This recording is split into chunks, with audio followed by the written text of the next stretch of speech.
But it's using really the text as decoration. It's very much about the shapes of letters and the shapes of the grander shape of the whole piece, the spire.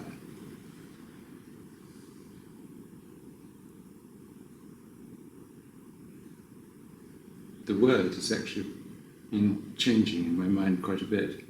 First of all, I was going to be writing love and peace, and then it changed into love and peas, and I'm going to keep recording the changes. And now it's going to become love and please for a few layers, and then to keep changing as it goes down. I'm not quite sure what it's going to do next. It's like aspirational sculpture, because it's aspiring, and aspires to be aspire. And I like the sort of spiritual dimension of aspiration too. It's a dimension that we either engage with or we ignore. It's just there whether we recognize it or not. The nature of human existence.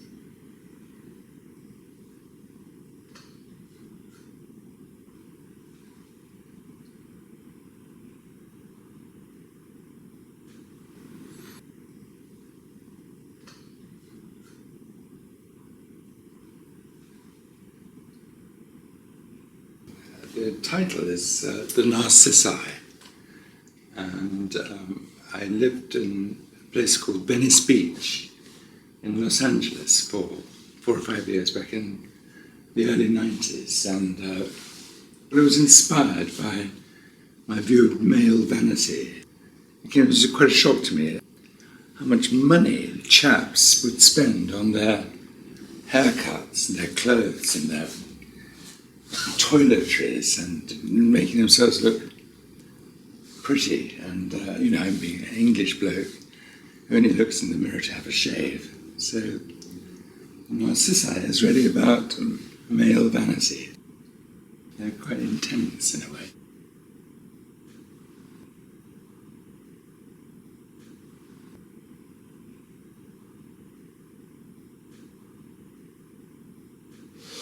This one here, which is, again, it's an old piece, about 20 years old.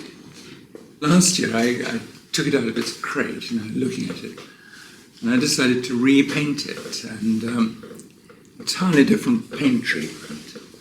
And I wrote this limerick, because I'm becoming increasingly interested in text. And it starts here. There was a young lady of Stroud. As a painter of spots, she became so proud that she fell fast asleep and dreamt she was training to be the first ever pointillist painting.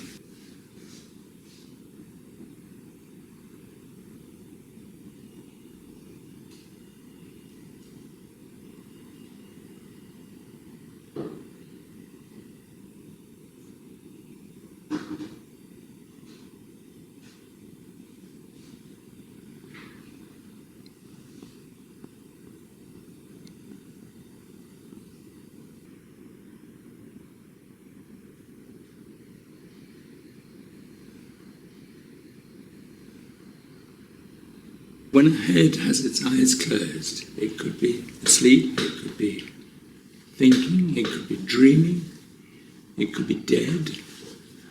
Art is like a mirror, it reflects back to whoever's looking at it. So one person may look at this and feel that it's in a net, or it's in a cage, or it's in a prison. And that's entirely the privilege of the person that looks at it to make their own choice. From my point of view, it's all those things and more. I've done a number of sculptures incorporating trees in a kind of surrealist way. I'll tell you what's interesting is sitting here looking at it from this angle and looking up at it. I haven't done that ever before. And I'm looking up at the tree. So used to looking at it at eye level. And I've got a feeling this is the way it should be seen. It's much better down here.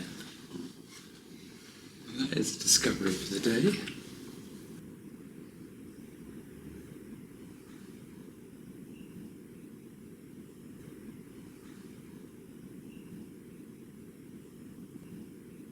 This is a part of a series, abstract relief sculptures, and I call them the shape of things to come. We made perhaps 30 or 40 of these over the last 10 years. I'm particularly interested in relief work. It's like sculpture on the wall. It occupies a sort of dimension that is somewhere between 2 and 3 dimensions. They suggest volume. They have a certain amount of volume to play with. So it's kind of creating an illusion of volume. And I love it. It's a complete delight making these things, because they celebrate form and texture. When you get really close, the marks that you think are just painted on are actually carved, then painted. They have some sort of secrets to reveal, but only to those who are prepared to look very closely and scratch their noses on it. The making of them, of the sculptural form, I do a sort of doodle drawing. And then the doodle drawing develops into a 3-dimensional thing. But what is entirely improvised is the colour. I don't have any preconceptions about the colour of the piece. Once you put one colour on, and once you put another colour on it, you've got a relationship between 2 colours. And that's how the thing builds up. There is a series of colour relationships which change during the execution of the painting.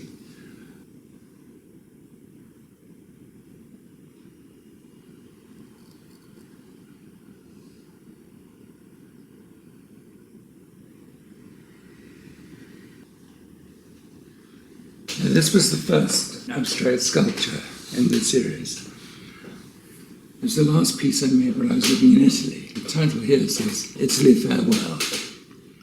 And the reason for the hoopoo bird is that they've always been one of my favourite birds, and we had a pair of them nesting in the olive grove. The form and the text are a sort of experimental collision, really. I'm starting to enjoy making letters and using text, purely from a sort of abstract, decorative point of view.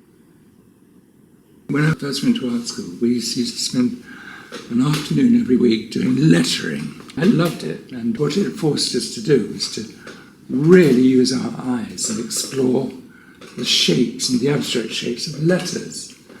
And that stood me in great stead all my life, really. It's about using your eyes and looking with great care.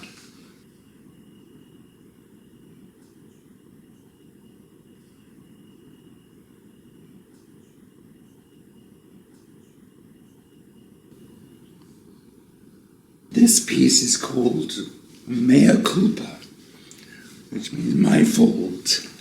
This is probably technically the most ambitious ceramic I made. It's in 3 pieces. I made it in Italy, but I really allowed myself to be a painter on this one, and particularly in this top array of pyramids and solids. It's also, I've developing this recently, this idea of text as a decoration in a way, but it's also the abstract shape of letters. Mea culpa, my fault, my fault. The second line is my expensive hobby. Third line, my mea culpa.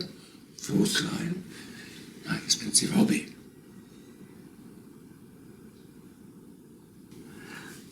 People often ask me whether I meditate, and I say, no, I don't actually, I can't do it.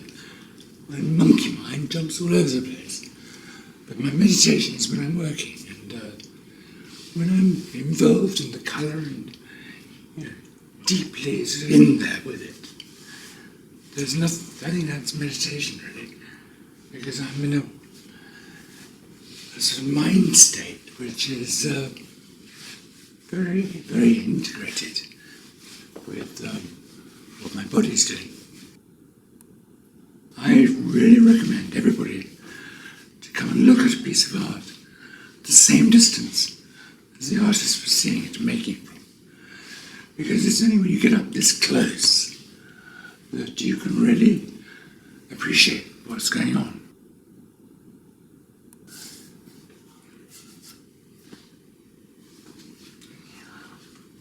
This paintwork is now beyond me. I haven't got a steady enough hand. I do a lot of things, a lot of painting. It is very fine lines. I can't really do that now.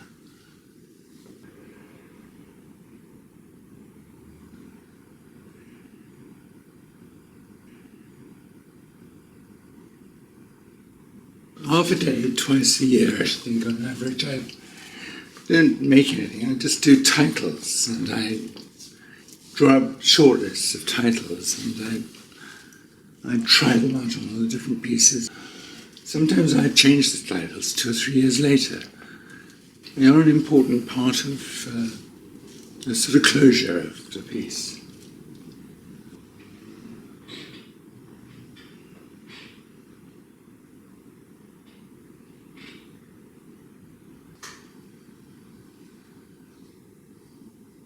You've got this hundreds and thousands painted on these chocolate sticks with ice creams. I made this in Italy. And one of the 2 best things about Italy are Prosecco and ice cream.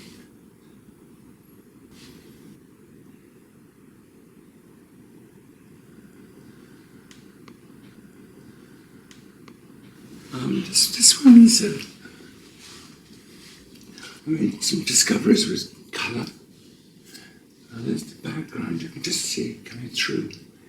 I painted these matte violet shapes. And then you have this coming through from the background. I quite like that idea of colour that was there. It's very historic in the history of the piece. And then it's revealed again. And perhaps I'll take this one off the wall and show you a bit how these things are made. What they look like, you know, so in the back. You see this is the baked clay, the colour of the baked clay. And I paint the whole thing with white, you know, emulsion with gesso. On top of that I paint a white gloss paint, like the sort of paint you get in the, you know, you paint your windows and doors with. And then that gives me the perfect surface on which to apply the oil paint. I also make these, which are very interesting. They take very hard work. Some metal plates that you can hang on the wall. Because one thing I do, it's very important to me, is they hang flush to the wall. And if they were dangling around, you get a nasty shadow. So they really need to be flat on the wall. It doesn't always work.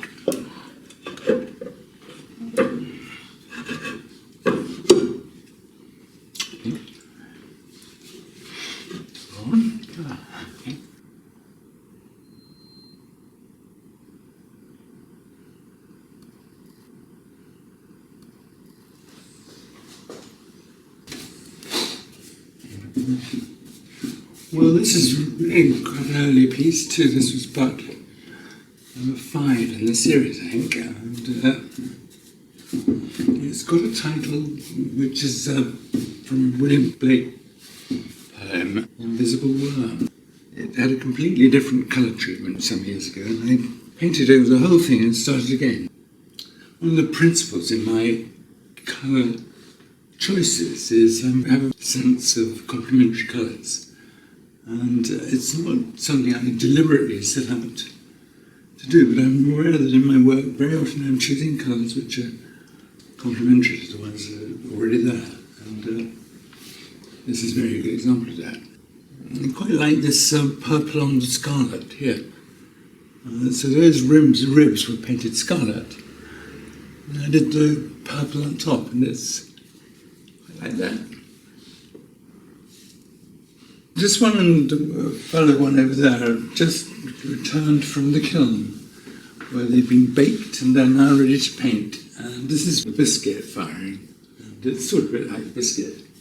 There are motifs which are repeating themselves in different pieces. And this kind of fluted, what is it, tail? Or is it ear? Is it, it's whatever you want it to be, in fact. And they're all horizontal, so they could be swimming, they could be flying. They all have this sense of moving from one direction to another.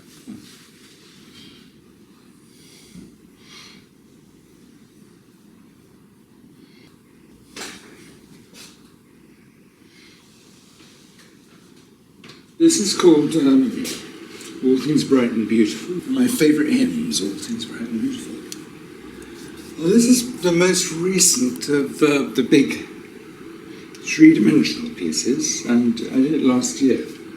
As you start something and you think it's going to be a bit of a breeze and you're going to fall into place simply. And this took forever. It really took me much longer than, I seem to be spending more time on my pieces, and it's partly my illness, but it's mostly actually to do with I'm really ambitious technically in what I do. When I make choices to do things and they don't work, to redo them, they're very, very painstaking. And these blobs on the outside, they look really simple, and they are simple, but frankly, if it didn't take me forever to complete each process.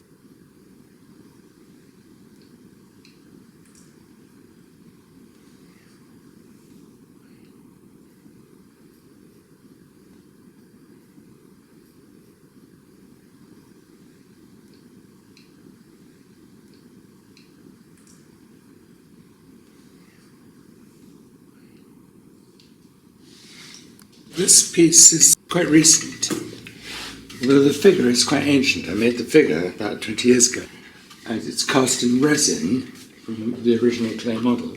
So the airship, which was a birthday present to me 15 years ago, which I love and have kept, an old clockwork wind-up toy, is now bonded to the girl.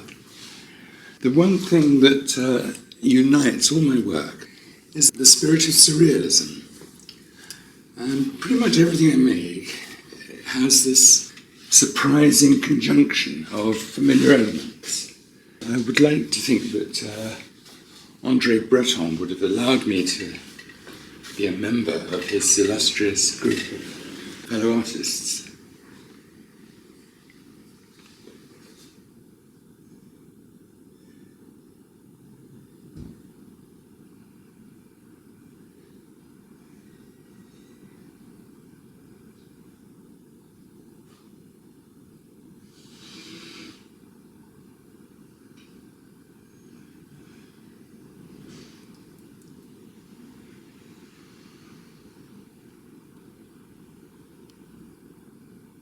This is a sort of formal marriage which I've been quite interested in developing in recent pieces, which is straight geometrical shapes with the rounded, more sensual shapes. I'm just thinking that this group of four, which is, I'm always rehanging work in the studio.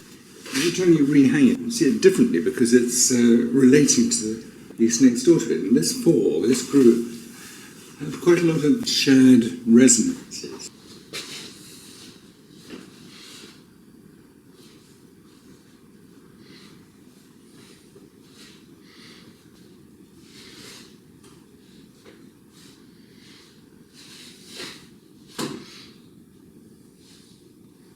This one's called All the Wild Horses, which is the title of a Bob Dylan song.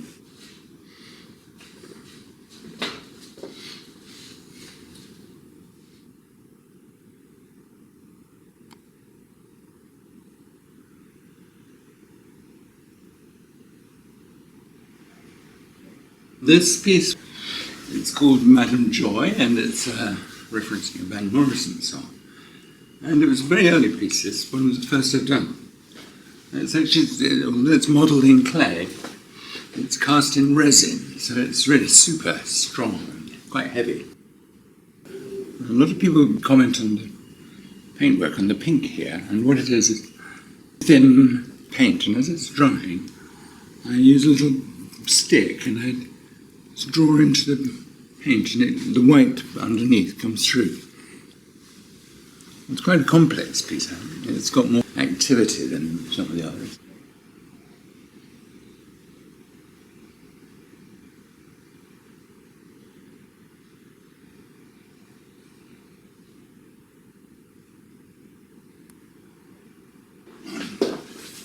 This piece here is called Paris, Texas, and it's a marriage. It's a marriage of two pieces which were made independently and with no relation to each other. It's partly because of the paintwork, the colour, the choice of colours. This was the first time I introduced this geometrical shapes married with the organic shapes. And these two are now one piece. One thing I like and enjoy in my work is the element of improvisation. A bit like a jazz musician. I get these inspirations for changing things and moving things around and expanding them. And I just sort of recognised a moment of beauty.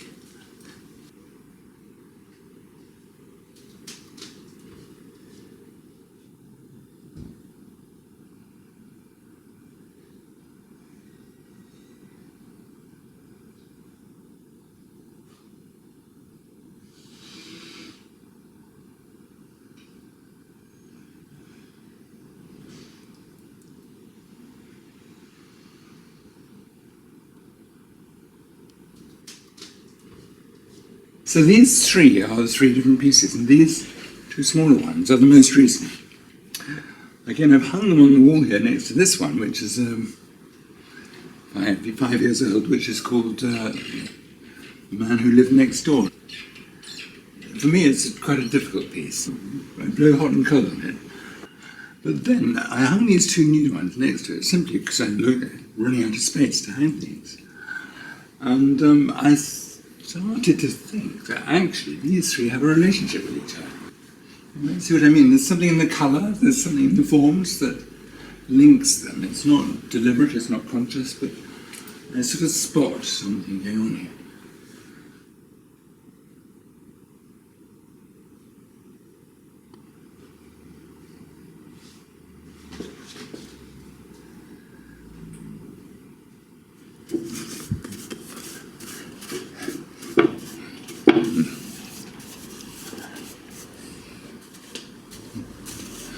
A sort of suggestion of an animal here. This I always saw as flying, and my dad was in the Royal Air Force for 40 years, and he was the wing commander. A very sort of important part of my childhood and life was my dad was Wing Commander Wood. He was a wing commander and I identified with that. It's quite a... Looking at it now, I've just seen something of a dolphin in it. Who knows? It's all subjective, it's all a mystery. And you've noticed on the wall, something I write on the walls of all the studios I've worked, everything that you see is for sale. Don't be afraid to ask, satisfaction guaranteed.